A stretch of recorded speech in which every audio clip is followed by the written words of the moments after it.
Ads లేకుండా latest episode చూడండి. ఎందుకు బలవంతంగా ఆవిడ మెళ్ళో తాళి కట్టారు? తను నా మాటకి ద్రోహం చేసిందని భావించి ఎలాగైనా శిక్షించాలని ఆవేశంలో తాళిని మెడలో కట్టాను.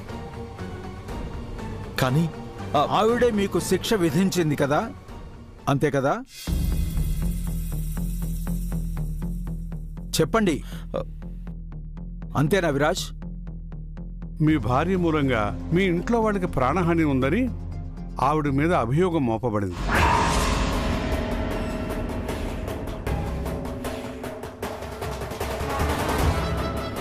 అది నిజమేనని మీరు అంగీకరిస్తున్నారా? Yes your honour, 100%.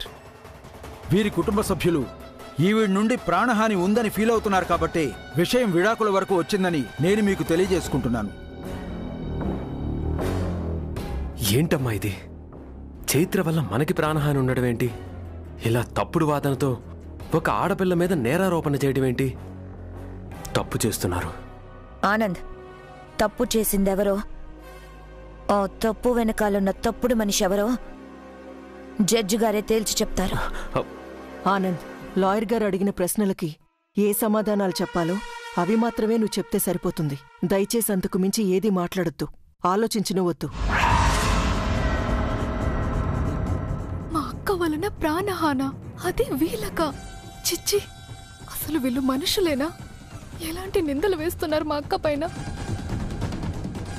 చెప్పండి మిస్టర్ విరాజ్, మీ భార్య మూలంగా మీ కుటుంబ సభ్యులకు ప్రాణహాని ఉందని విడాకులు కోరుతున్నారు, అంతే కదా? ఆన్సర్ చెప్పండి.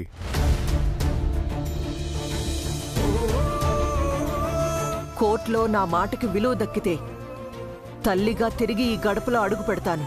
ఒకవేళ విలువ దక్కకపోతే ఈ పాయిజన్ తాగి చచ్చి శవమై శ్మశానానికి చేరతాను. చెప్పండి విరాజ్ గారు, జడ్జి గారికి మీ మనసులో బాధని చెప్పుకుంటేనే కదా మీ సమస్యని అర్థం చేసుకుని మీ భార్య చరణ్ నుండి మిమ్మల్ని, మీ కుటుంబాన్ని రక్షించడానికి ప్రయత్నిస్తారు. చెప్పండి విరాజ్ గారు, ప్రాణహాని ఉందా లేదా? చెప్పండి, కమాన్, స్పీక్ అవుట్. అవును,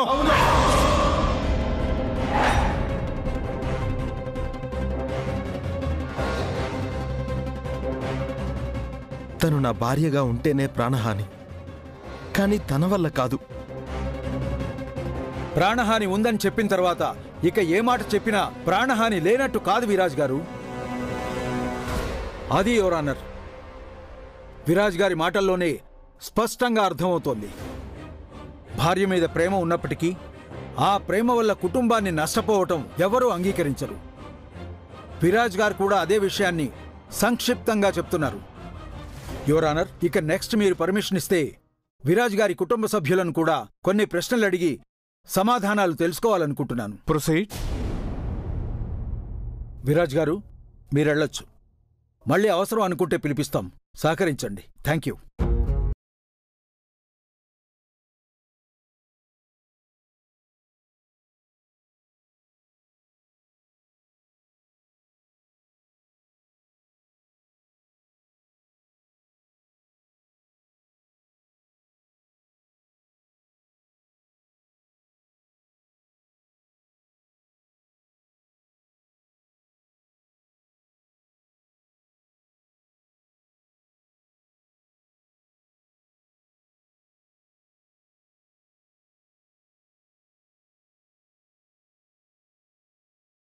కాదు,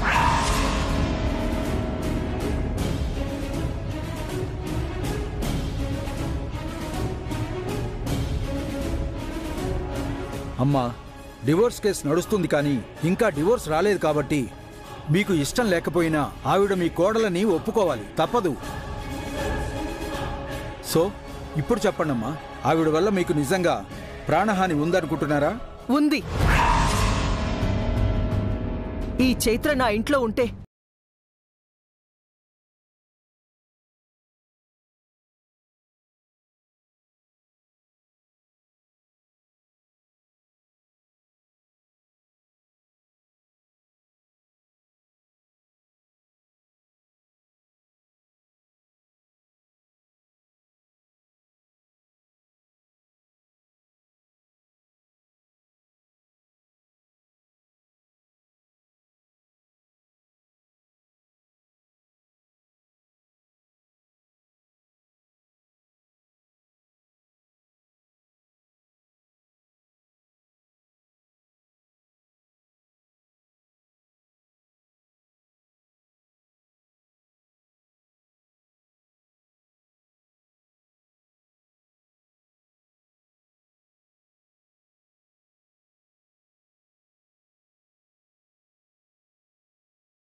కాపాడమని ప్రాధేయపడుతున్నాను సార్.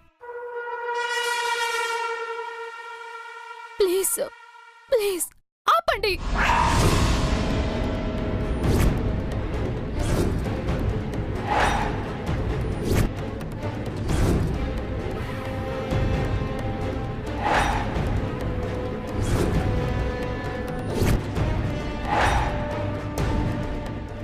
మా అక్క గురించి అలా మాట్లాడడానికి మీకు నోరేలా వచ్చింది?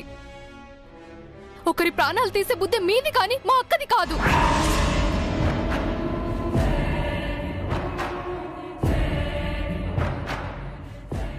మా అక్క మీ ఇంటికి దేవత, మీరే సరైన మనుషులు కాదు.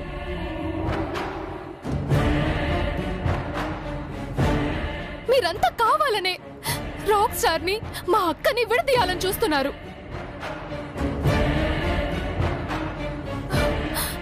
జడ్జి గారు, ప్లీజ్ వీళ్ళ మాటలు నమ్మకండి. Order, order, order. అమ్మా, నువ్వు ఇలా మధ్యలో వచ్చి మాట్లాడకూడదు. ఏవైనా చెప్పుకోవాలనుకుంటే వచ్చి బోన్లో నిలబడి చెప్పాలి. రండి. ఇక మీరు వెళ్ళదు.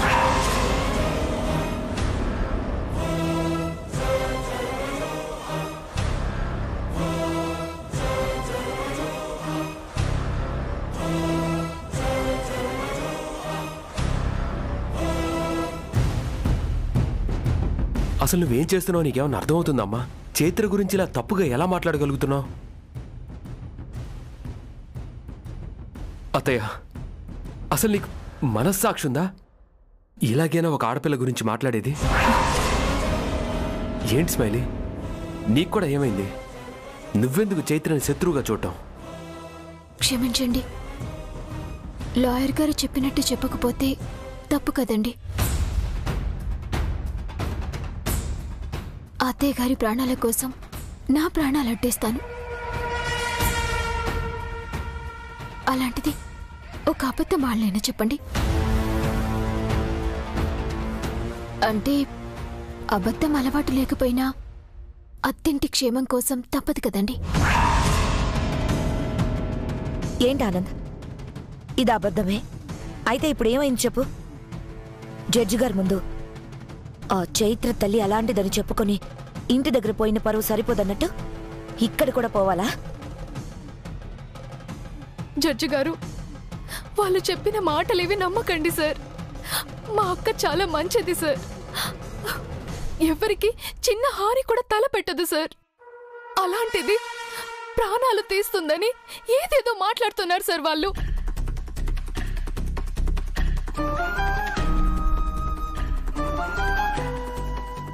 మా అక్క మనసు ఏంటో నాకు తెలుసు సార్. వాళ్ళే కావాలని మా అక్కని రాక్ స్టార్ నుండి దూరం చేయాలని చూస్తున్నారు.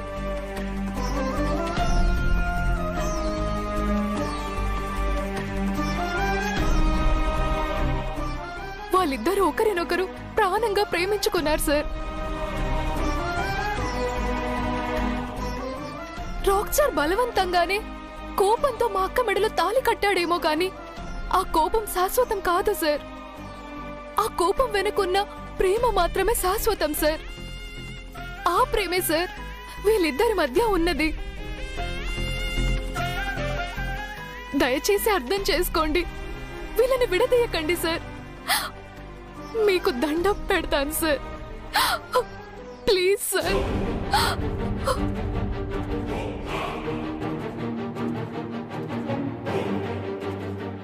మీరు వెళ్ళి కూర్చోండి అమ్మా.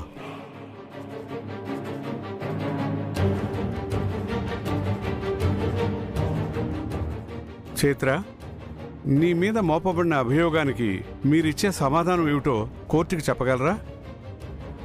నీ తరపున వాదించడానికి ఎవరైనా లాయర్ ఉన్నారా? మీకెవరైనా లాయర్ కావాలంటే కోర్టు తరపున అరేంజ్ చేయడం జరుగుతుంది. ఏమంటారు? ఎవరు అక్కర్లేదు జడ్జి గారు.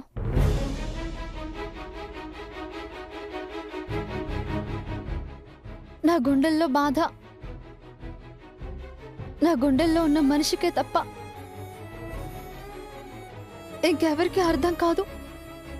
చెప్పిన ఉపయోగం లేదు.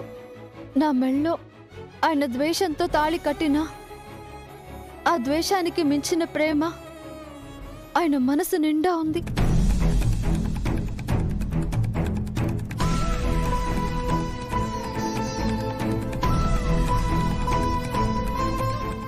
ఆయనతో జీవితాంతం కలిసి బతకాలని ఆ గడపలో అడుగు పెట్టాను.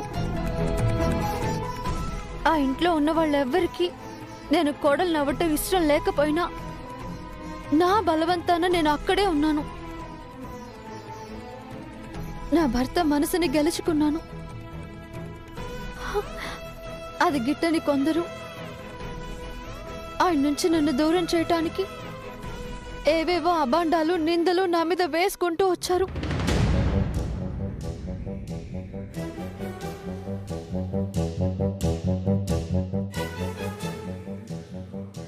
పరిస్థితిని ఇంతవరకు తీసుకొచ్చారు.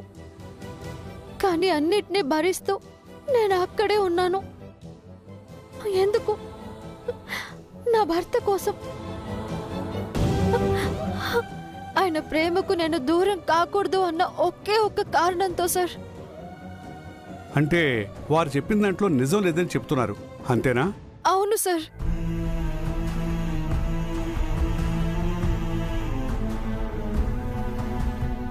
మీ భర్త మనసులో మీరు ఉన్నారు అంటున్నారు. అవును సార్. యువర్ ఆనర్, మీరు మిసెస్ చైత్ర గారి మాటలను నమ్మే ముందు నేను ఒకసారి ఆవిడ్ని క్రాస్ ఎగ్జామిన్ చేయడానికి మీ పర్మిషన్ కోరుతున్నాను. గ్రాంటెడ్. చైత్ర గారు, నేను కొన్ని ప్రశ్నలు అడుగుతాను, సమాధానం చెప్పండి. మీ తల్లిగారి పేరు తెలుసుకోవచ్చా?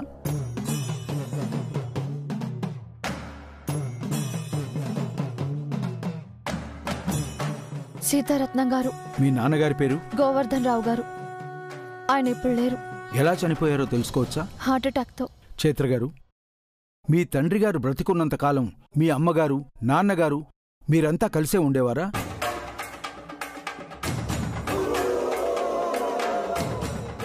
ఈ ప్రశ్నలు ఎందుకు అడుగుతున్నారు? నా తల్లిదండ్రుల గురించి కాదు, నా జీవితానికి సంబంధించినవి అడగండి. ఇది మీ జీవితానికి సంబంధించిన ప్రశ్నే చైత్ర గారు. మీరు కాదనుకున్నంత మాత్రాన ప్రశ్నలు పరాయి అయిపోవు, ఒకదానికొకటి ముడిపడే ఉంటాయి. మీరు నన్ను తిరిగి ప్రశ్నించకుండా నేను అడిగిన వాటికి ఆన్సర్ చెప్పండి.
అడిగేది మిమ్మల్నే చైత్ర గారు. చెప్తారా లేక నన్నే కోర్టుకు చెప్పమంటారా?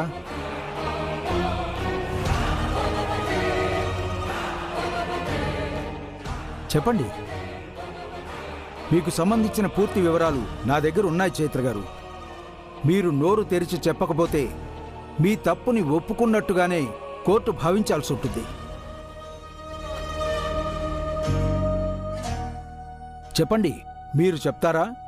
మీ తల్లిగారికి సంబంధించిన నా దగ్గరున్న ఫోటోలు, వాటి వివరాలు నన్నే చెప్పమంటారా?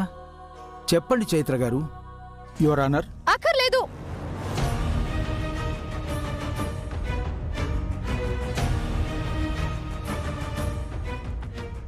నా తల్లిదండ్రుల గురించి మాట్లాడాల్సిన అవసరం ఈ కోర్టులో ఎవరికీ లేదు.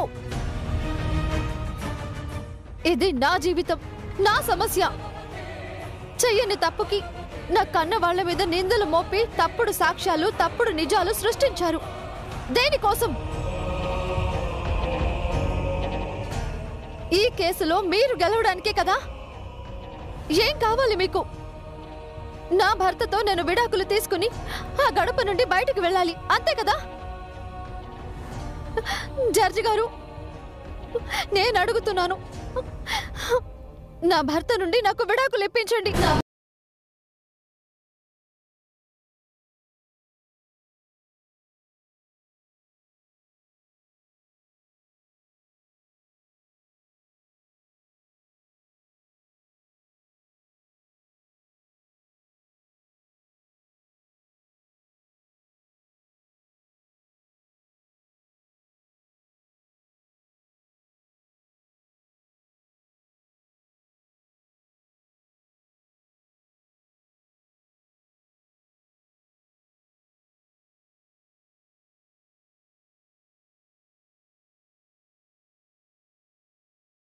నువ్వు తీసుకున్న నిర్ణయంగానే అనిపిస్తుంది.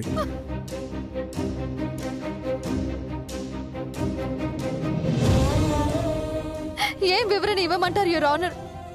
నా జీవితం గురించి అడగాల్సిన చోట మా వాళ్ళు చేయని తప్పు గురించి ఎత్తి చూపే ప్రయత్నం చేస్తున్నారు. దానికి నేను ఏమని వివరణ ఇవ్వాలి? దాని గురించి ఏమని విచారణ జరపాలి జడ్జి గారు?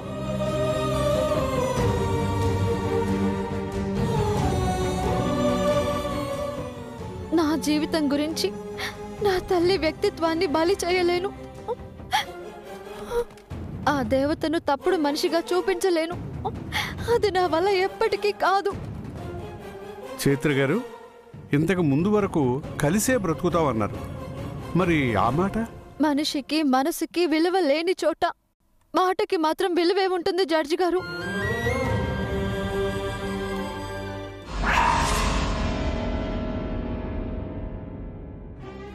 ఆ ఇంట్లో కోడలిగా కాదు కదా, నచ్చకపోతే ఎవరిని మనిషిగా కూడా చూడరని అర్థమవుతుంది.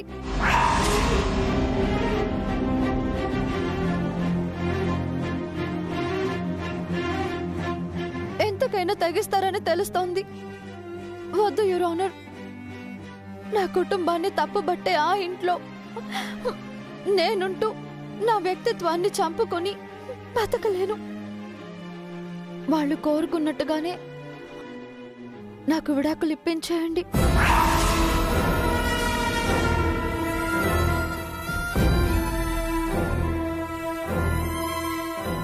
That's all your honour. విడాకులు నాకు కావాలి అని ఎవరి బలవంతం లేకుండా చైత్ర గారే కోరుకుంటున్నారు కాబట్టి నా క్లయింట్ అయిన విరాజ్ గారికి తన భార్యతో విడాకులు మంజూరు చేయవలసిందిగా మిమ్మల్ని కోరుకుంటున్నాను. ఒకసారి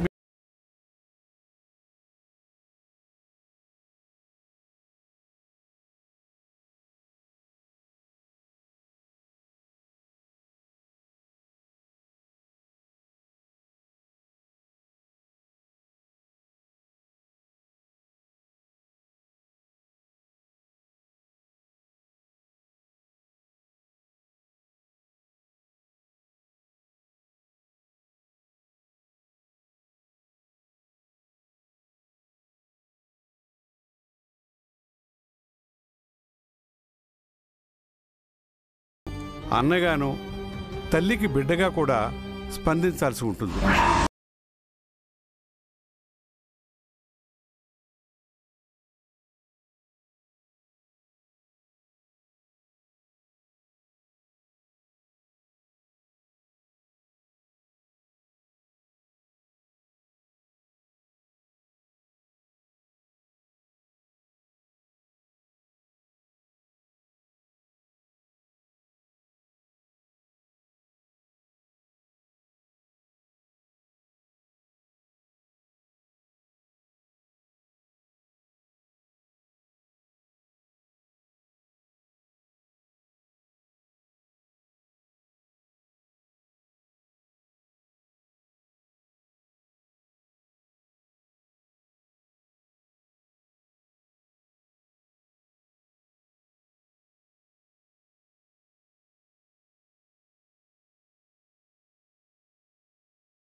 కావాలి యువర్ ఆనర్.